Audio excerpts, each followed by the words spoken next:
Ya no hay tiempo. El mundo se dio cuenta de que tenía que fijar una agenda de trabajo. Conjunta. Urgente. La Agenda para el Desarrollo Sostenible de ONU definió metas. Eliminar la pobreza, el hambre, frenar el cambio climático, redistribuir la riqueza.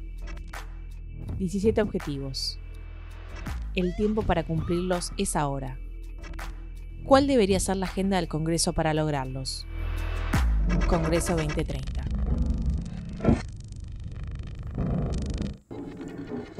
Capítulo 12. Modalidades de consumo y producción sostenibles.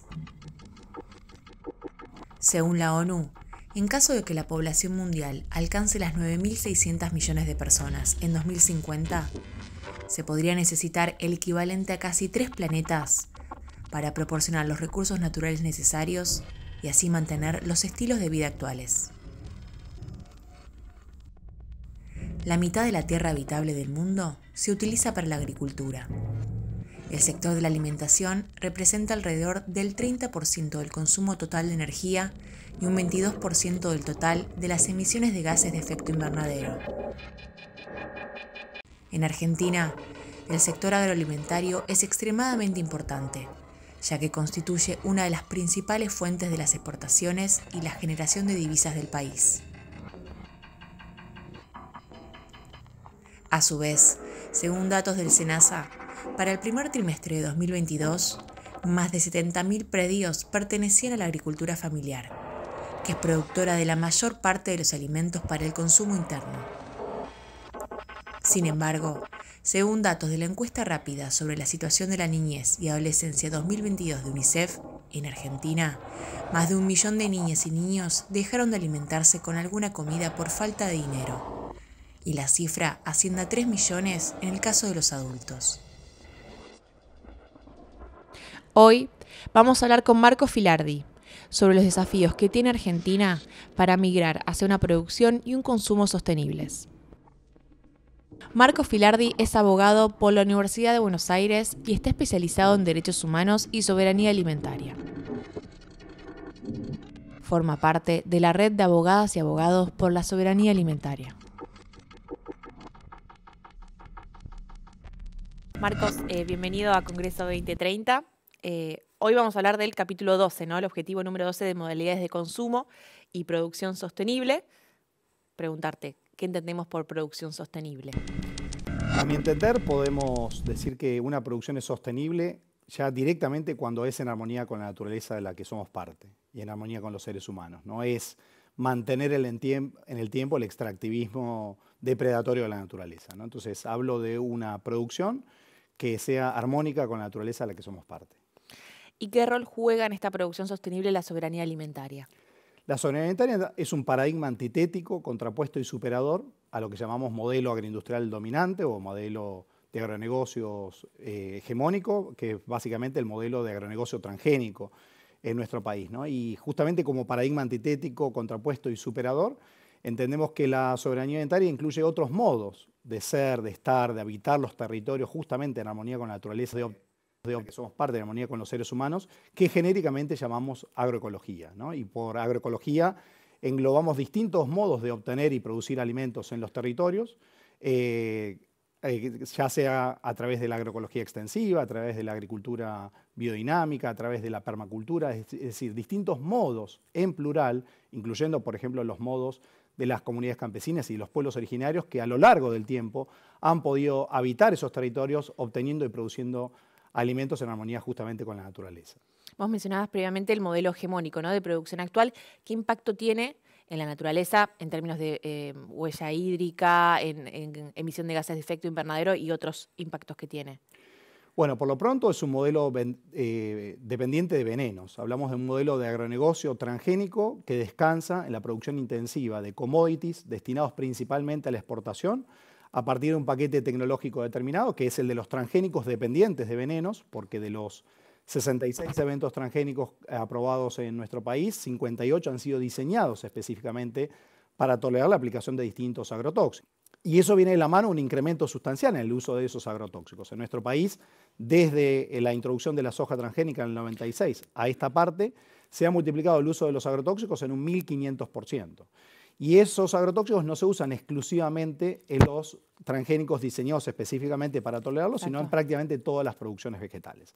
Ese uso de transgénicos dependientes venenos y de agrotóxicos está generando serias consecuencias en los territorios. Por lo pronto está amenazando la calidad del aire, del agua y del suelo, está destruyendo la fertilidad de nuestros suelos, está destruyendo los polinizadores, está destruyendo la biodiversidad, está enfermando a nuestro pueblo, tanto en el campo como en la ciudad, por la exposición ambiental aguda y crónica a esos agrotóxicos, y además está destruyendo los bosques, selvas, humedales, porque justamente este modelo para generar tierras aptas para la producción a gran escala de estos commodities avanza sobre nuestros bienes comunes naturales, y al hacerlo genera inundaciones, genera alteraciones de los ciclos de humedad, genera destrucción de biodiversidad, de flora, de fauna, genera un desplazamiento de animales que viven en esos ecosistemas a estar en contacto con nosotros, y eso es la emergencia de la zoonosis de todo tipo en un contexto de pandemia global de coronavirus como la que estamos saliendo. Esto es absolutamente necesario y urgente que lo pensemos, ¿no?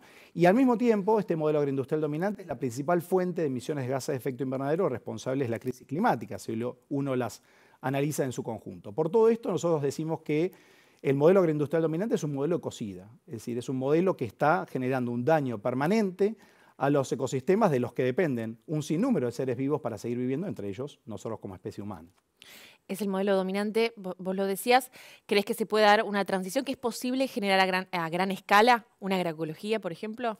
Absolutamente. No solo es necesario, es urgente, es posible, sino que ya está teniendo lugar en nuestro país. La agroecología en todas sus expresiones está avanzando en lo urbano, en lo periurbano, en lo extensivo, en lo intensivo rural, y no está llamada a ser la huerta en el traspatio, sino que incluso es posible producir agroecología a escala. Sin ir más lejos, hoy tenemos una red nacional de municipios y comunidades que fomentan la agroecología, que demuestran que es posible obtener y producir alimentos en los territorios a escala. Por ejemplo, una experiencia paradigmática de agroecología en nuestro país, como es el Campo La Aurora, son 670 hectáreas de manejo agroecológico extensivo hace más de 30 años sostenidos en el tiempo. Entonces tenemos absolutamente todas las condiciones dadas para poder obtener y producir alimentos sin recurrir a todo ese paquete de transgénicos, de agrotóxicos y también de fertilizantes sintéticos. Esto es importante señalarlo, porque uno de los principales impactos de este modelo ha sido destruir la fertilidad de los suelos. Entonces, el propio Instituto Nacional de Tecnología Agropecuaria revela una pérdida del 50% de la fertilidad de los suelos en la zona núcleo, en los mejores suelos del mundo, de la pampa húmeda. ¿Cómo pretende el modelo recomponer esa fertilidad perdida? Inyectando fertilizantes sintéticos derivados de combustibles fósiles, derivados del petróleo, cuyo uso se ha incrementado también en estos 26 años en un 1500%. Y eso, queda a las claras, no aporta fertilidad al suelo, porque la agresión química genera una alteración de toda la microbiología del suelo, de ese complejo vivo llamado suelo. Por eso necesitamos recomponer los suelos, y los podemos recomponer a través justamente de la agroecología en todas sus expresiones. Y no solamente generamos suelos aptos, ¿no?, el reservorio de futuro para nuestros hijos, para nuestras hijas, sino también alimentos con nutrientes, porque la pérdida de fertilidad de los suelos también trae aparejada la pérdida de nutrientes de esos cultivos. Marcos, este modelo que vos mencionabas, ¿no?, de una posible agroecología a gran escala, iría, digamos, en contraposición de un modelo actual que, digamos, está más destinado a la generación de commodities. Digamos, ¿ves que económicamente podría ser sustentable también esa idea? Sí, efectivamente estamos convencidas y convencidos de que Argentina cuenta con bienes comunes naturales que permitirían perfectamente producir alimentos sanos, seguros, soberanos y sabrosos para todas, para todos, es decir, atender las necesidades alimentarias de nuestro pueblo, de los 47 millones de habitantes que somos, y tener un excedente de alimentos de calidad, alimentos sanos, seguros, soberanos y sabrosos también, para compartir con otros pueblos, con otros mercados, que en un mundo post-pandemia los van a demandar. Entonces, desde nuestra mirada, la soberanía alimentaria no se contrapone a la posibilidad de exportar alimentos, ¿no?, sino lo que busca es priorizar la atención de las necesidades alimentarias locales, ¿no?, justamente que están desatendidas, porque la apuesta a este modelo agroindustrial dominante que exporta commodities se hace a expensas del hambre de nuestro pueblo, en el que coexisten niveles alarmantes y hasta criminales de desnutrición aguda, de desnutrición crónica y de sobrepeso y obesidad, que esconde carencias nutricionales. Entonces, la soberanía alimentaria busca garantizar el derecho a la alimentación adecuada de los 47 millones de habitantes y si se genera un excedente, ese excedente sí poder compartirlo con otros pueblos, con otros mercados, ¿no? Entonces, en vez de seguir abonando una destrucción de los territorios como se hace actualmente, podemos producir y obtener alimentos de calidad y en cantidad, cuidando nuestros bienes comunes naturales, cuidando a nuestra gente y pudiendo obtener divisas fruto de una inserción inteligente de Argentina en el mundo. Pero eso, por supuesto, requiere una decisión política y requiere aceptar una dimensión de la transición. Es decir, por más que queramos, no vamos a poder salir de este modelo de la noche a la mañana, porque eso tendría consecuencias muy perniciosas, pero sí decir, bueno, hoy estamos acá, pero en el 2030 queremos vernos hacia allá y empezamos a adoptar políticas públicas congruentes, sistemáticas, que vayan en el sentido de esa transición que necesitamos. Marcos, ¿qué sucede con el uso y la posesión de la tierra en Argentina? Bueno, en Argentina la tierra ha estado históricamente concentrada en pocas manos, ¿no? Es decir, si hay un término que aprendemos desde muy chicos es el término latifundio y esto tiene que ver incluso desde la propia conquista, ¿no? Ya hay una distribución de tierras muy inequitativa desde antes de que seamos lo que hoy somos Argentina como tal, ¿no? Entonces, esa ha sido una nota característica y hoy el 80% de la tierra cultivada en nuestro país está destinada justamente a esta producción extensiva de commodities destinados a la exportación y la agricultura familiar campesina e indígena produce alimentos para las necesidades alimentarias de los pueblos con el 20% de la tierra. Fíjense cuán transformador sería garantizar el acceso a la tierra para la agricultura familiar campesina e indígena para poder obtener y producir alimentos para atender las necesidades de los pueblos, ¿no? Entonces, esa es una seria tarea que tenemos por delante, garantizar el acceso a la tierra para la agricultura familiar campesina e indígena frente a un modelo que lo que ha demostrado es a acaparar la tierra cada vez más, a concentrarla cada vez más, a extranjerizarla cada vez más y hemos perdido en estos 25 años más de 100.000 productores. Entonces, ¿cuál puede ser el éxito de un modelo que después de 25 años de su implementación arroja los márgenes a más de 100.000 productores, no solo de la agricultura familiar campesina e indígena, sino también pequeños y medianos que en estas condiciones no pueden competir y unos y otros no les queda otro camino que emigrar forzosamente a los pueblos y ciudades a falta de acceso a la tierra, falta de acceso al trabajo para engrosar los conurbanos de las grandes ciudades con todas las consecuencias que eso trae aparejado, ¿no? ¿A qué llamas supermercadismo? El supermercadismo es la forma dominante de distribución de los alimentos, diríamos, a nivel global, y en nuestro país no es una excepción. De hecho, el 75% de la comercialización de nuestros alimentos está en manos de 5 cadenas de hipermercados.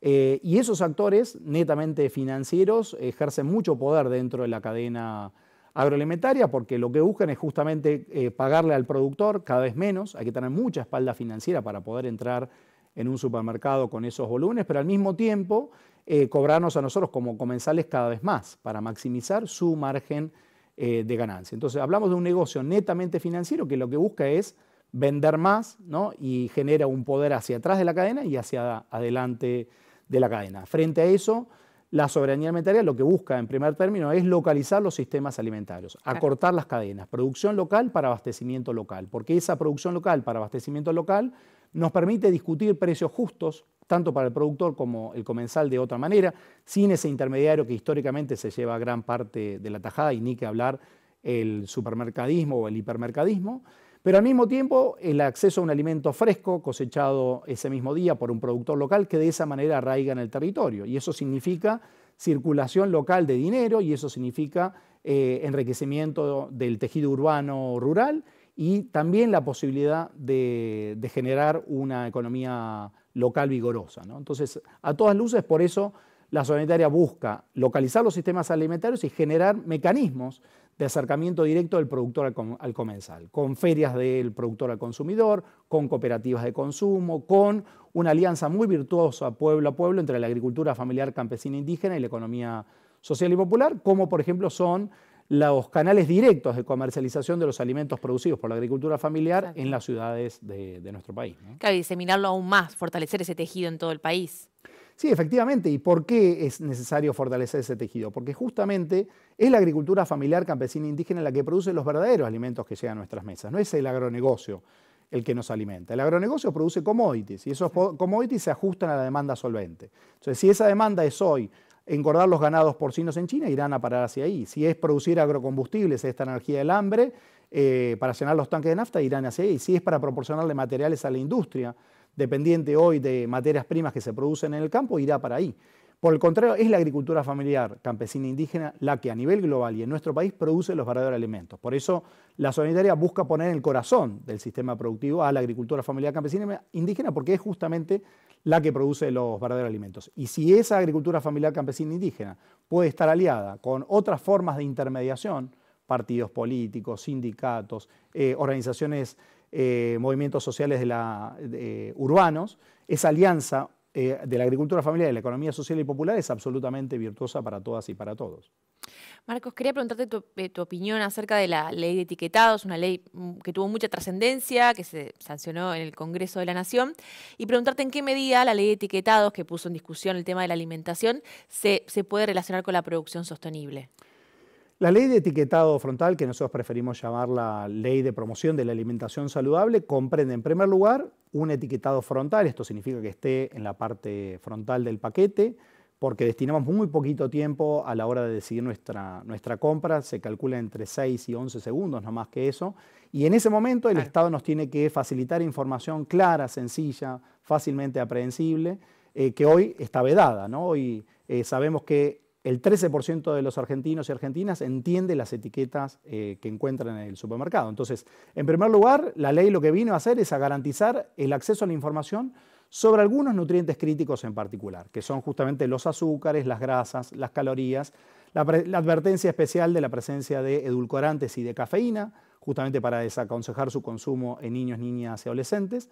Y una vez que ese producto comestible es alcanzado por una advertencia frontal de este exceso de nutrientes críticos, no puede entrar en la escuela, justamente para preservar un entorno educativo saludable, no puede ser objeto de publicidad dirigida a niños, niñas y adolescentes, no puede ser objeto de compra preferencial por parte del Estado, por el contrario, se busca que la compra pública del Estado preferentemente busque otro tipo de alimentos. Entonces son 4 políticas públicas que de manera integral y comprensiva buscan contrarrestar la verdadera epidemia de sobrepeso y obesidad que enfrenta nuestro pueblo hoy, ¿no? El 70% de nuestra población enfrenta sobrepeso y obesidad a edades cada vez más tempranas.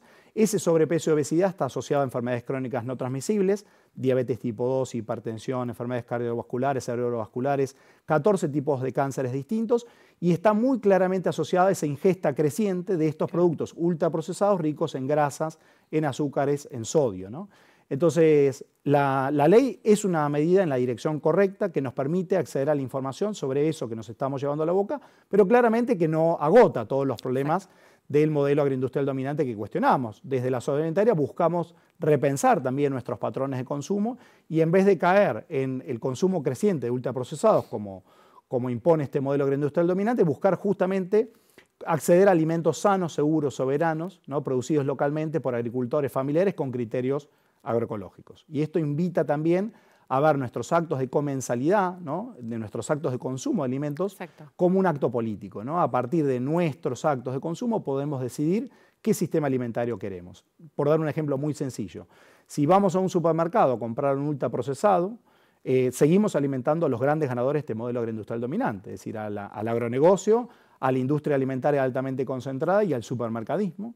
Si por el contrario compramos un bolsón de verduras producidas por la UTT en el nodo del barrio, contribuimos a la agricultura familiar campesina indígena, contribuimos a la agroecología, contribuimos a la economía social y popular. Entonces podemos ejercer nuestra alimentación en clave política como un verdadero acto político que dimensiona y transforma nuestro sistema alimentario. Eso podría denominarse un consumo sostenible, ¿no? La decisión de cada uno de nosotros y nosotras a la hora de adquirir esos productos. Exactamente, y también incorporar cada vez más la dimensión del quién nos va a alimentar, ¿no? Hay un excelente informe de ETC, ¿quién nos va a alimentar? ¿Va a ser la agricultura familiar campesina indígena o va a ser el agronegocio? Dentro de las dimensiones políticas de la alimentación, nosotros hacemos bastante hincapié en el quién nos va a alimentar. No es lo mismo que nos alimente una cadena altamente concentrada, con su supermercadismo del que hablamos asociada, que sea el agricultor, la agricultora que produce alimentos en el territorio y que de esa manera genera arraigo territorial, genera comunidad y genera un alimento sano, seguro, soberano, producido localmente, ¿no? Marcos, siguiendo con el eje legislativo, te quería preguntar si vos destacás alguna ley que ya se haya sancionado y mirando hacia adelante si destacás proyectos. Tengo entendido que hay muchos proyectos de agricultura familiar, de acceso a la tierra, que todavía no son leyes. Quería preguntarte qué opinás. Bueno, sin duda que ya mencionamos la ley de etiquetado frontal, que es una gran conquista colectiva, ¿no? Y quiero subrayar eso porque, por supuesto, que se han desplegado los lobbies en este Congreso de la Nación para evitar que eso suceda. Así que eso es una verdadera conquista colectiva, como también lo son las leyes de presupuestos mínimos, ¿no? De protección, por ejemplo, de los glaciares, los bosques nativos, sin ir más lejos, la ley de presupuestos mínimos en materia ambiental, ¿no? Que rige un poco ese derecho constitucional a vivir un ambiente sano en todo el país, ¿no? Consagrado en el artículo 41. Pero tenemos serios desafíos por delante. Hay un sinnúmero de proyectos de ley en danza en este Congreso de la Nación que no están teniendo aprobación legislativa y que es absolutamente urgente y necesario que se aprueben. Sin ir más lejos, destaco solamente algunos, ¿no? La ley de acceso a la tierra nos parece absolutamente fundamental para garantizar el acceso a la tierra a la agricultura familiar campesina indígena y se ha presentado desde el año 2016 a esta parte. La ley de fomento de la agroecología, hay varios proyectos presentados en ese sentido que requieren un debate pormenorizado y una aprobación para que la agroecología en nuestro país tenga instrumentos concretos de fomento y un marco legal que regule toda la agroecología a lo largo y ancho del país. Nos parece muy importante un proyecto de ley que está también en discusión vinculado al reconocimiento del agua como derecho humano y como bien común. Exacto. Absolutamente fundamental, a pesar de que está reconocido en la Constitución Nacional, es necesario que en este contexto en el que el agua pasó a cotizar en bolsa, claramente definamos al agua como un bien común y como un derecho humano, ¿no? Y organizar todo el aparato gubernamental en función de ese reconocimiento, ¿no? Y las actividades productivas en función de ese reconocimiento, y esto implica, digamos, claramente prohibir algunas actividades extractivas que amenazan la disponibilidad y la accesibilidad del agua como derecho humano y como bien común, ¿no?